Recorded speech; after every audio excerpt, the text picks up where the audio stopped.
Hay cosas que uno guarda durante años. No por cobardía, aunque la cobardía también estuvo ahí, sino por algo más profundo y más difícil de nombrar.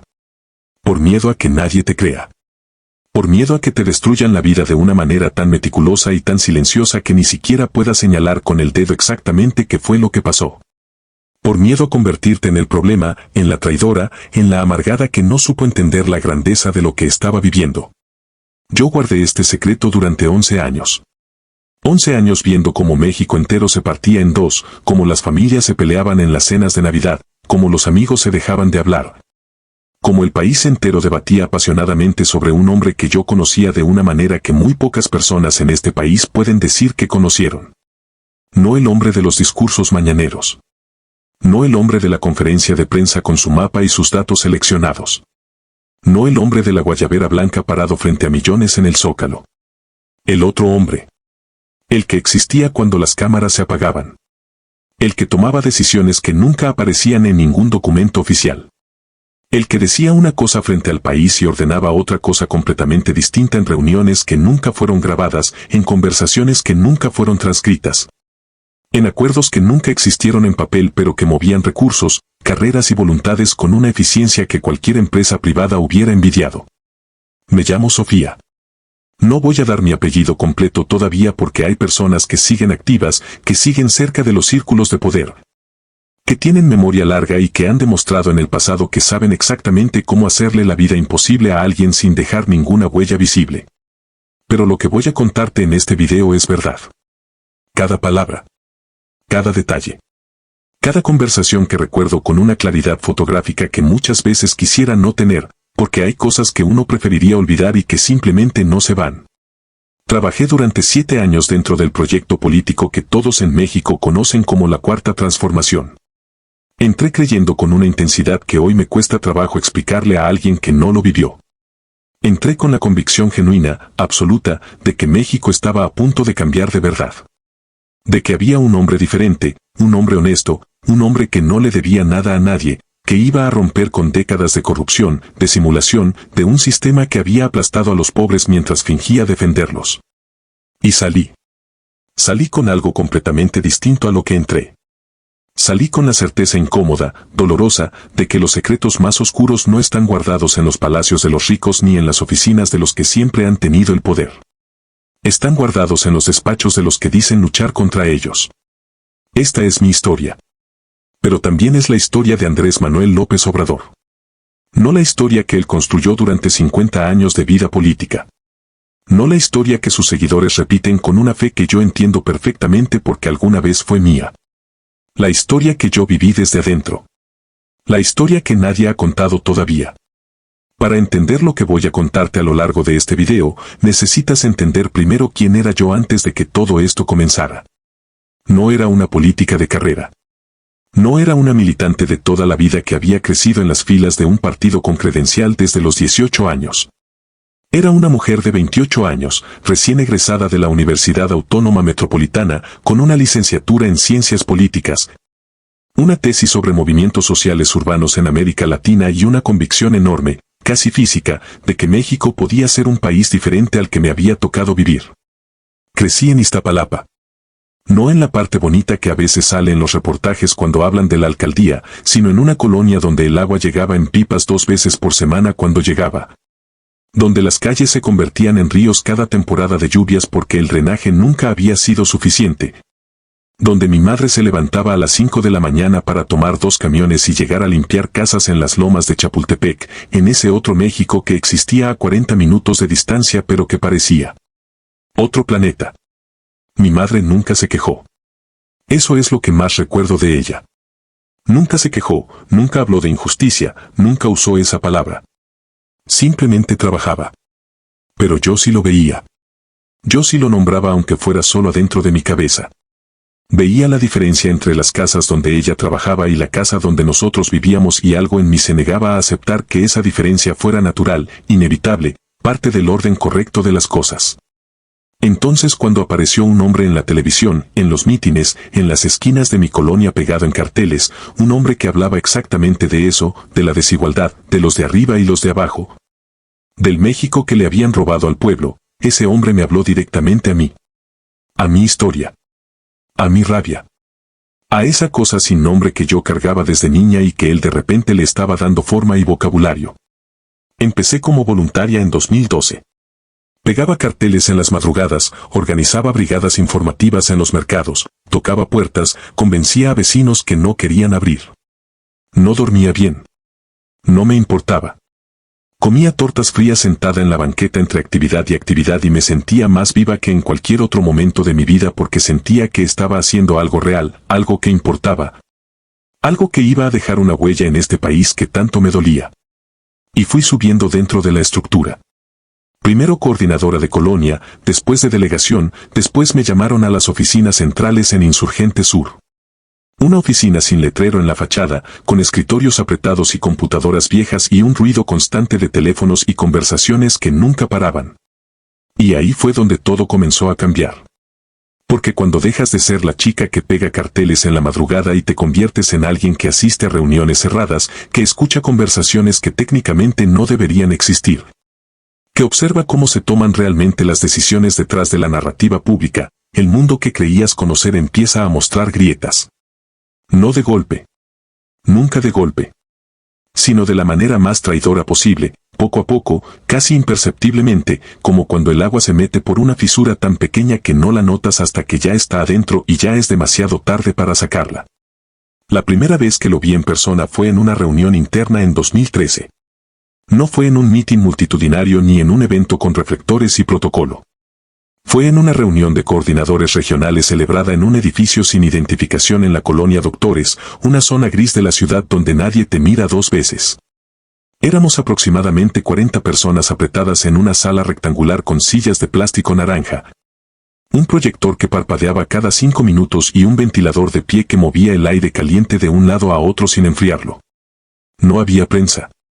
No había fotógrafos. No había nada de la parafernalia que rodea a los políticos cuando quieren ser vistos. Y él entró. Sin escolta visible. Sin asistente corriendo adelante para preparar el terreno. Con su guayabera blanca y sus zapatos sencillos y esa manera de caminar que tiene, pausada, como si el tiempo le perteneciera completamente. Y el silencio que cayó en esa sala cuando él entró fue diferente a cualquier silencio que yo hubiera experimentado antes en un espacio con personas. No era el silencio del respeto protocolario que la gente guarda cuando entra un jefe. Era otra cosa. Era el silencio de la reverencia. El silencio de las personas que están en presencia de alguien en quien han depositado algo mucho más importante que la confianza política. Algo parecido a la fe. Habló durante 40 minutos sin notas, sin micrófono, caminando lentamente por el frente de la sala y mirando a los ojos de las personas como si cada uno de nosotros fuera la única persona en el cuarto. Habló de la historia de México con una pasión que no parecía construida ni ensayada. Habló de Juárez y de Morelos y de Zapata como si fueran personas que había conocido, como si su lucha fuera una conversación que seguía ocurriendo en tiempo presente. Habló de nosotros, de los que estábamos en esa sala, como parte de una cadena larga de personas que habían dado todo por un país que todavía no terminaba de nacer. Y cuando terminó de hablar yo tenía los ojos húmedos. No era la única. Vi a un hombre de 50 años con las manos callosas de trabajador de la construcción limpiarse una lágrima con el dorso de la mano. Vi a una mujer joven a mi lado apretar los labios para no llorar abiertamente. Eso es lo que la gente que nunca estuvo adentro no entiende cuando se pregunta cómo fue posible que tantas personas inteligentes, preparadas, críticas, con formación académica y experiencia de vida, se entregaran de manera tan completa y tan duradera a este proyecto. No fue ingenuidad colectiva. No fue manipulación simple. Fue algo mucho más poderoso y mucho más legítimo que eso. Fue esperanza. Esperanza real, construida sobre décadas de rabia acumulada, de humillaciones reales, de un sistema que había fallado a millones de personas de maneras concretas y documentales. Y la esperanza es la fuerza más poderosa y más peligrosa que existe en la política. Porque cuando alguien logra convertirse en el recipiente de tu esperanza, cuando una persona de carne y hueso se transforma en el símbolo de todo lo que deseas para tu país y para tu familia y para ti mismo, defenderlo se vuelve instintivo. Las señales de alarma se procesan como ataques externos. Las contradicciones se explican como sacrificios necesarios. Y la verdad incómoda se pospone indefinidamente porque aceptarla significaría perder algo que se siente imposible de perder. Mi primer trabajo formal dentro del equipo central fue en el área de comunicación social. Redactaba boletines internos, coordinaba mensajes con medios regionales y alternativos, preparaba resúmenes de prensa para la dirección y organizaba la agenda de apariciones en medios de comunicadores aliados.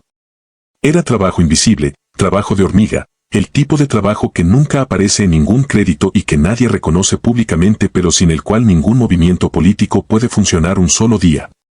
Y ese trabajo tenía una ventaja que yo tardé en valorar correctamente.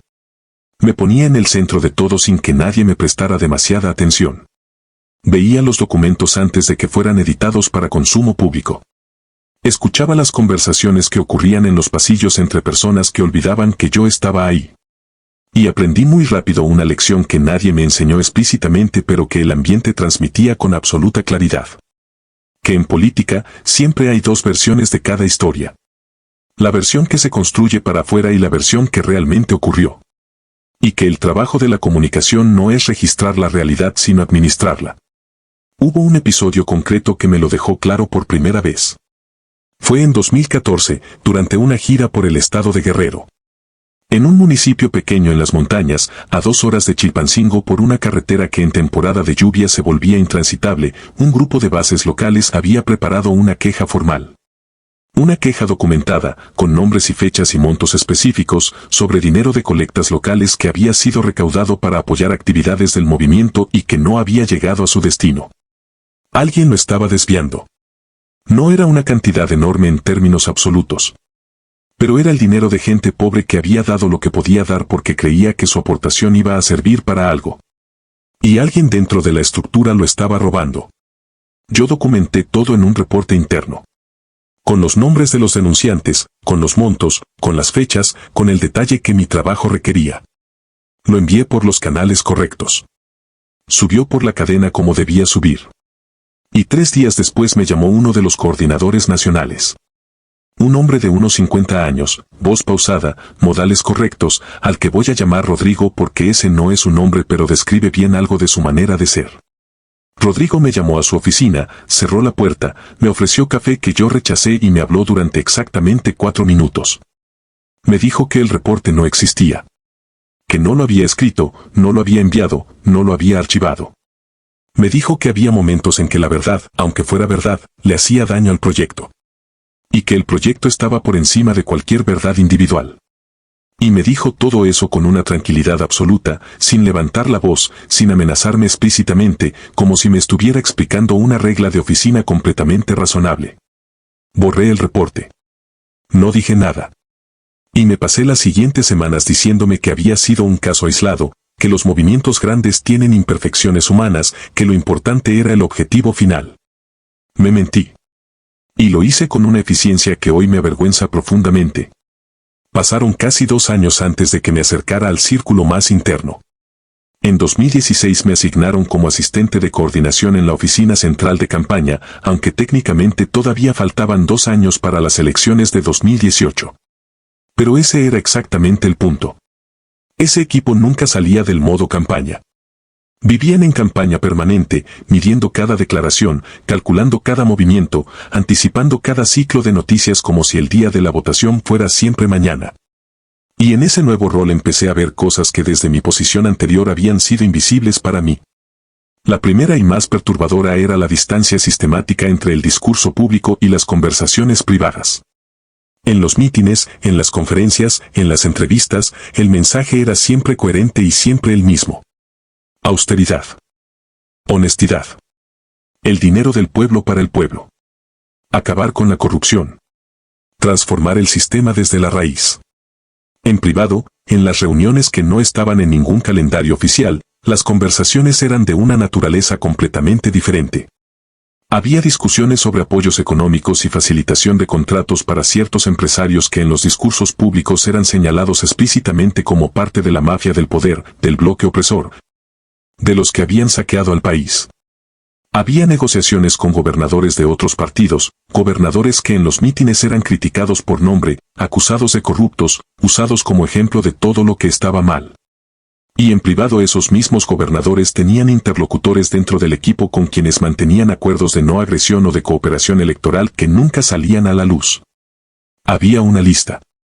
La vi con mis propios ojos una tarde en la que entré a una sala de reuniones sin darme cuenta de que había personas trabajando adentro. Era una lista de comunicadores, periodistas, conductores de radio, administradores de páginas de redes sociales con alcance significativo. Junto a cada nombre había una cantidad mensual. No eran cantidades enormes. Oscilaban entre 8,000 y 40,000 pesos mensuales dependiendo del alcance del medio. Pero la lógica era inequívoca. Se estaba pagando para sostener una narrativa favorable de manera sistemática y organizada. Cuando le pregunté a alguien de confianza sobre esa lista, alguien que llevaba más años que yo dentro del proyecto, la respuesta que recibí fue una lección sobre el lenguaje interno del movimiento. No lo llames corrupción, me dijo. Llámalo construcción de consensos. Así se llama en todos los proyectos políticos del mundo. Y se rió de una manera que pretendía ser cómplice pero que a mí me pareció simplemente triste. La segunda cosa que empecé a ver con claridad desde esa posición era la cultura de no cuestionamiento que envolvía todo lo relacionado con López Obrador personalmente.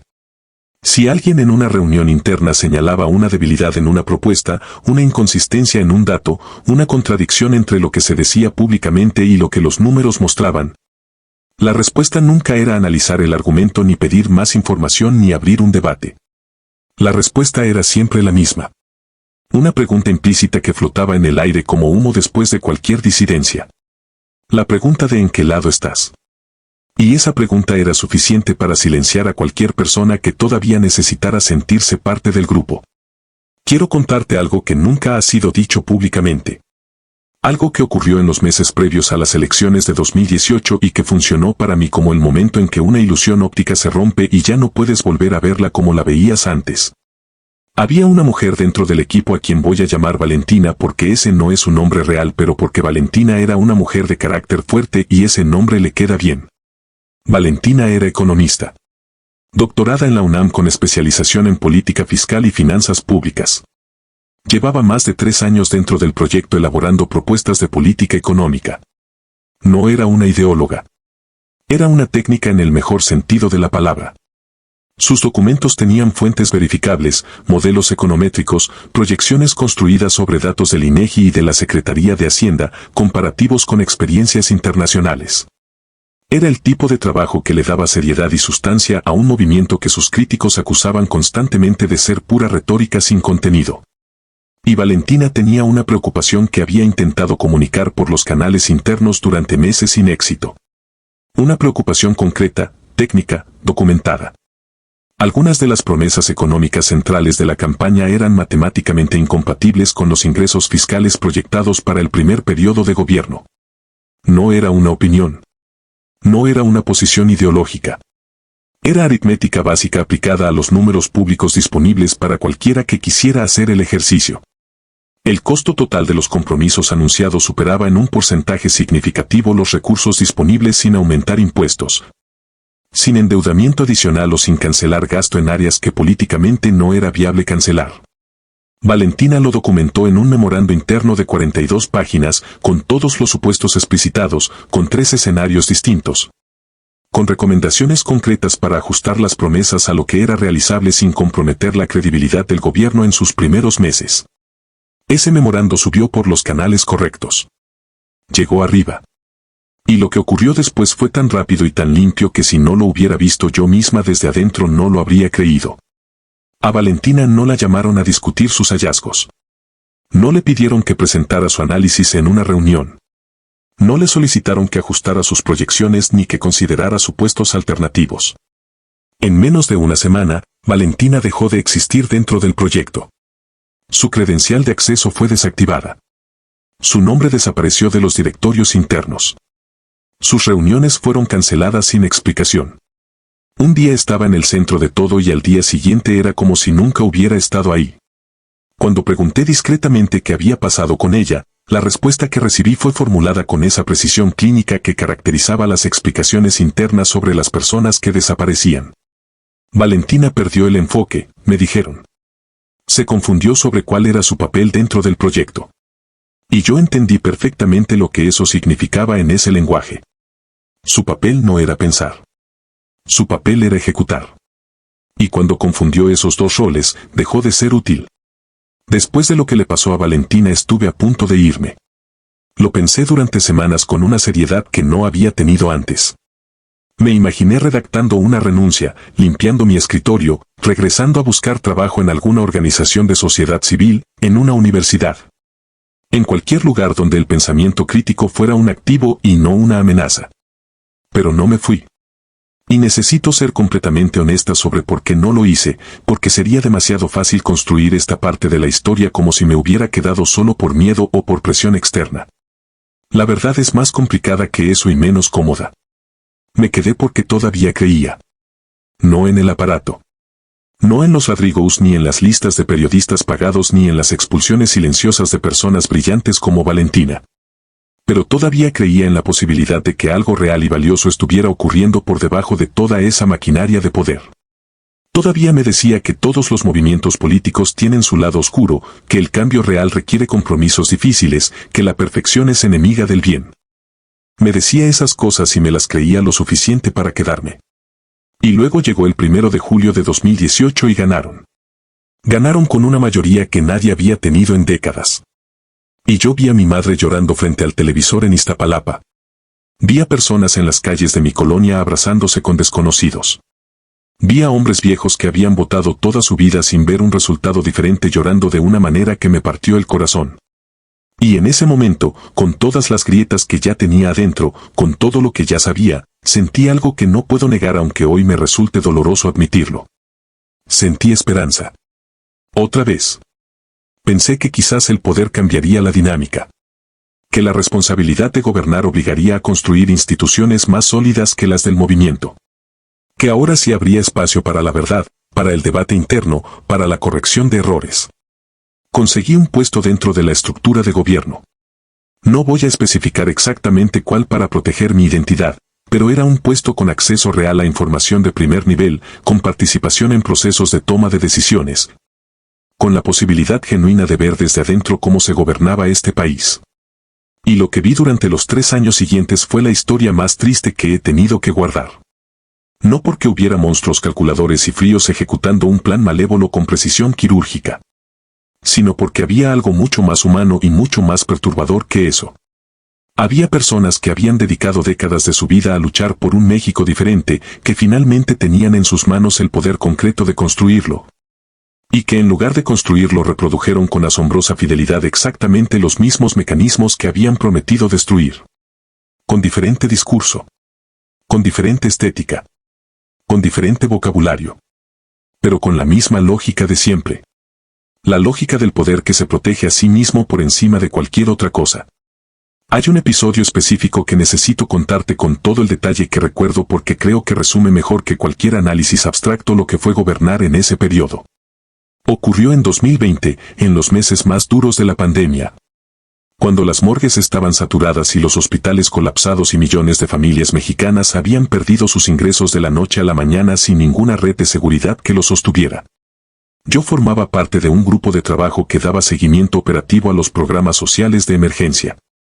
Los apoyos económicos directos que el gobierno había anunciado para llegar a las familias más vulnerables durante la crisis.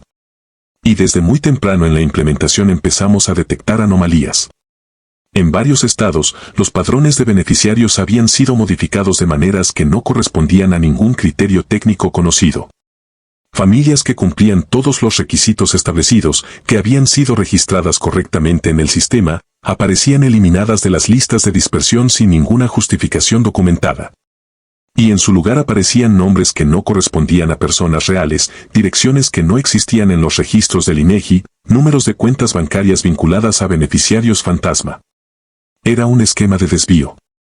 No pequeño ni accidental ni producto de errores administrativos aislados. Estábamos hablando de un patrón sistemático, replicado en múltiples estados con metodologías similares, que estaba sustrayendo recursos que debían llegar a familias en pobreza extrema durante una emergencia sanitaria que ya estaba matando gente. Preparé un reporte detallado, documentado, con los estados involucrados, los montos estimados del desvío, la metodología utilizada para detectar las inconsistencias y las referencias cruzadas con bases de datos oficiales que sustentaban los hallazgos. Lo envié por los canales internos establecidos para este tipo de reportes. Esperé una semana. No hubo respuesta. Lo reenvié marcándolo como urgente con una nota que explicaba la escala del problema. Silencio. Entonces tomé una decisión que sabía que era riesgosa pero que sentí que no podía no tomar. Solicité una reunión directa con uno de los funcionarios de más alto nivel al que tenía acceso personal. Un hombre al que voy a llamar el licenciado, porque así lo llamaban todos dentro, con un tono que mezclaba respeto y temor de una manera que decía mucho sobre la cultura de ese lugar. El licenciado me recibió en su oficina una tarde de martes. Me escuchó durante 20 minutos con una atención que parecía genuina. Revisó los documentos que le llevé hoja por hoja. Y cuando terminé de hablar, me miró desde el otro lado del escritorio y dijo algo que llevo grabado con una nitidez que el tiempo no ha borrado. Me dijo, Sofía, el presidente ya sabe. 5 palabras. Dichas con una calma perfecta, sin incomodidad, sin urgencia, sin ningún matiz que sugiriera que lo que yo acababa de reportar era un problema que requería solución. Con el mismo tono con que se le informa a alguien que el clima de mañana será nublado. Y lo que me dejó sin respiración no fue solo lo que dijo. Fue la implicación de lo que no dijo. Que sabiendo, no había pasado nada. Que sabiendo. El reporte que yo había preparado con semanas de trabajo documentando el robo de recursos para familias en pandemia era simplemente un dato más en un universo de datos que alguien arriba había procesado y decidido no atender. Después de esa tarde en la oficina del licenciado algo se rompió en mí de una manera que no tenía reparación posible. No fue una grieta más en la pared. Fue la pared completa viniendo abajo de una vez. Porque hasta ese momento yo había podido mantener, aunque fuera con esfuerzo creciente, la narrativa que me permitía seguir funcionando dentro de ese sistema. La narrativa de que los problemas eran periféricos, que eran errores de implementación que llegaban desde los niveles medios y bajos de la burocracia, que arriba no se sabía o que cuando se supiera se corregiría. Esa narrativa había sido el andamio que sostenía mi presencia ahí. Y el licenciado acababa de derrumbar ese andamio con 5 palabras dichas en tono de boletín meteorológico. Regresé a mi oficina. Me senté frente a la computadora. Puse las manos sobre el teclado. Y por primera vez en años no supe qué teclear.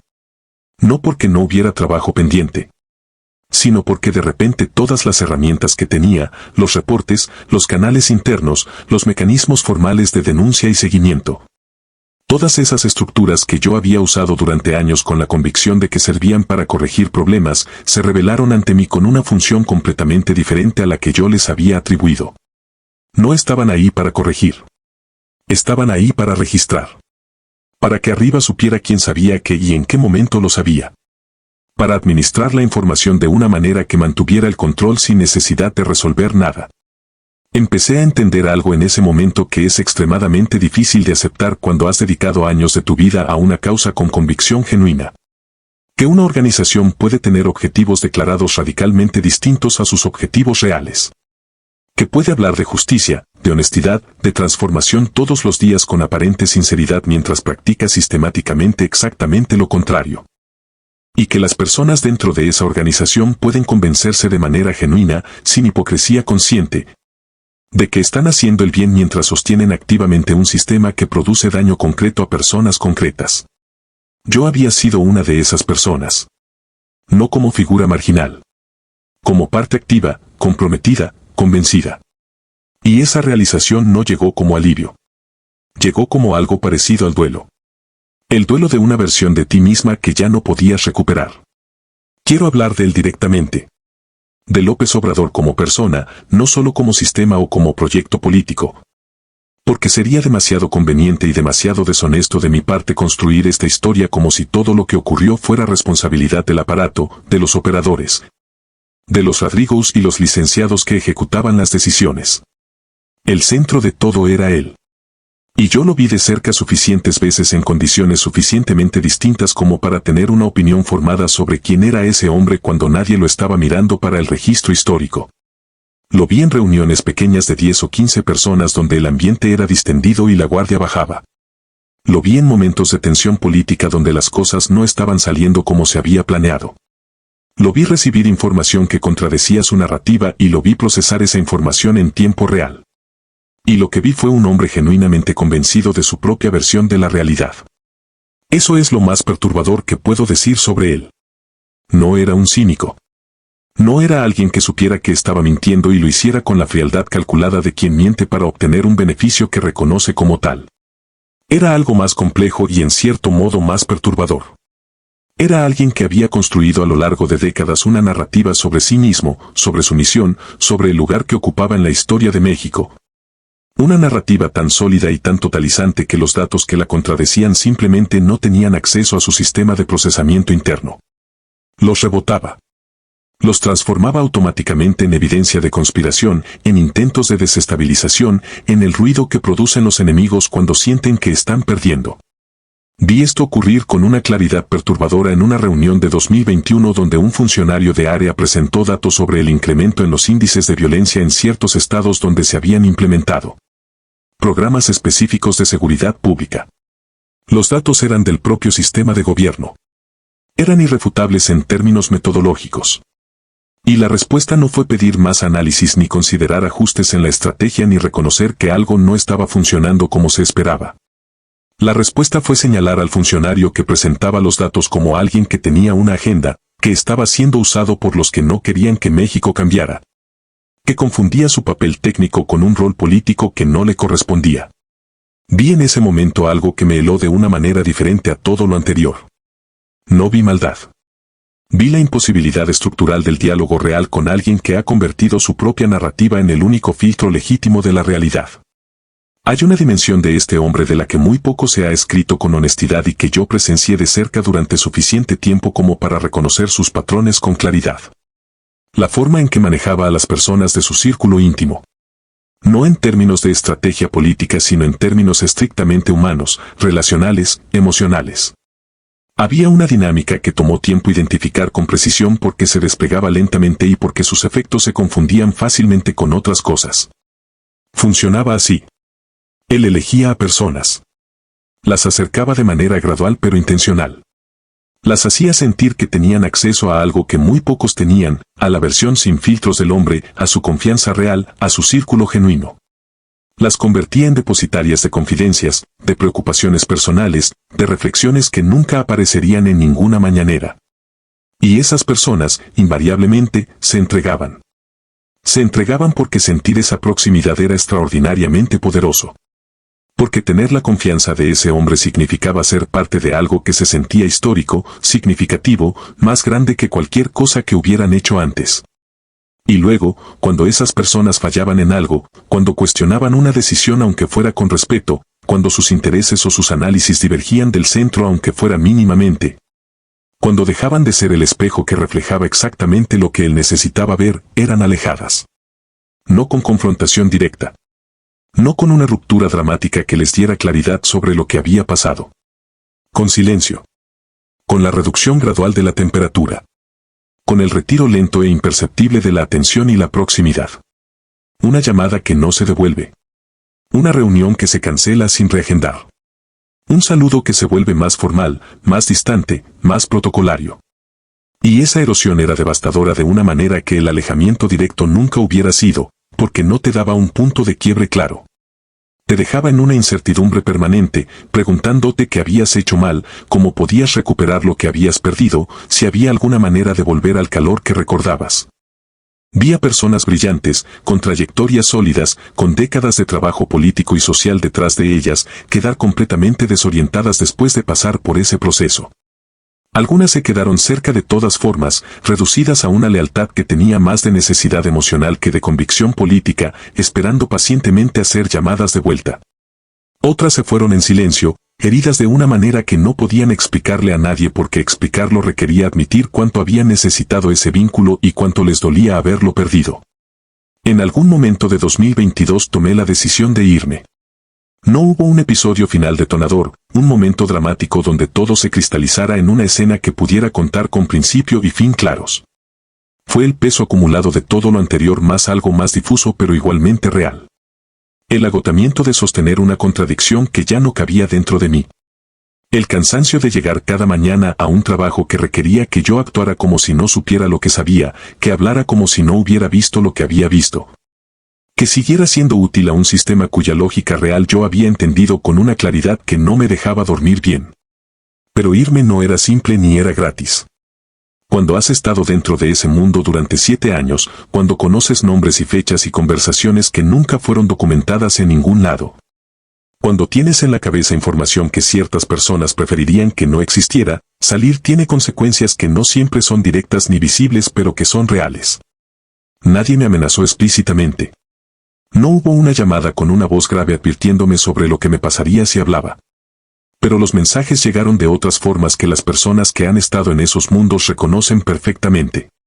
Un comentario casual de Rodrigo en un pasillo sobre alguien que había salido del proyecto hacía tiempo y que según él había terminado muy mal por no saber guardar discreción. Una llamada de alguien que decía llamar para ver cómo estaba, con un tono que mezclaba cordialidad y algo que no era exactamente cordialidad. Un incidente con mi computadora personal que no puedo probar que fue intencional pero que ocurrió exactamente 4 días después de que yo había expresado en una conversación privada mis intenciones de renunciar. Renuncié de todas formas. En términos correctos y formales, sin declaraciones, sin escenas, con la frialdad burocrática que ese ambiente me había enseñado a usar como escudo. Y pasé los 2 años siguientes en un silencio que desde afuera probablemente parecía tranquilidad y que desde adentro era cualquier cosa menos eso. Era convivir todos los días con la pregunta de si tenía derecho a callar lo que sabía. Ver las noticias. Ver los debates. Ver a millones de personas discutir apasionadamente con versiones incompletas de una realidad que yo conocía de otra manera. Y guardar todo eso. Hasta que alguien que conocía mi historia me dijo algo que no pude sacudir. Me dijo que el silencio de los que saben es el combustible de los que mienten. Y esa frase se quedó. Se quedó y no se fue. Quiero ser justa. No como gesto retórico ni como manera de suavizar lo que ya dije, sino porque la honestidad que me exijo a mí misma en esta conversación requiere que diga también esto. Hubo cosas reales. Hubo trabajo genuino hecho por personas genuinas que creyeron hasta el final sin beneficio personal. Que se levantaron temprano y se acostaron tarde y dieron lo mejor de sí mismas con una integridad que merecen ser reconocidas aunque el sistema que las rodeaba tuviera las fallas que tuviera. Los programas que llegaron a comunidades que nunca habían recibido nada del gobierno no fueron ficción. Las pensiones para adultos mayores que por primera vez en su vida recibieron un ingreso propio. Las becas que permitieron que jóvenes de familias pobres siguieran estudiando. Los apoyos a pequeños productores en regiones que el Estado mexicano había ignorado durante generaciones. Para millones de familias concretas esas cosas fueron reales y significativas y cambiaron condiciones de vida de maneras que ningún análisis político debería minimizar. No lo digo para equilibrar artificialmente una balanza ni para construir una narrativa de ambos lados tienen razón que evite señalar lo que hay que señalar. Lo digo porque la verdad completa incluye esto y omitirlo sería tan deshonesto como omitir lo demás. Lo que falló no fue la intención de cada persona que participó. Lo que falló fue la estructura. Y la estructura falló porque estaba construida sobre una lógica que en el momento de tensión, en el momento donde había que elegir entre el poder y los principios, elegía el poder. Invariablemente.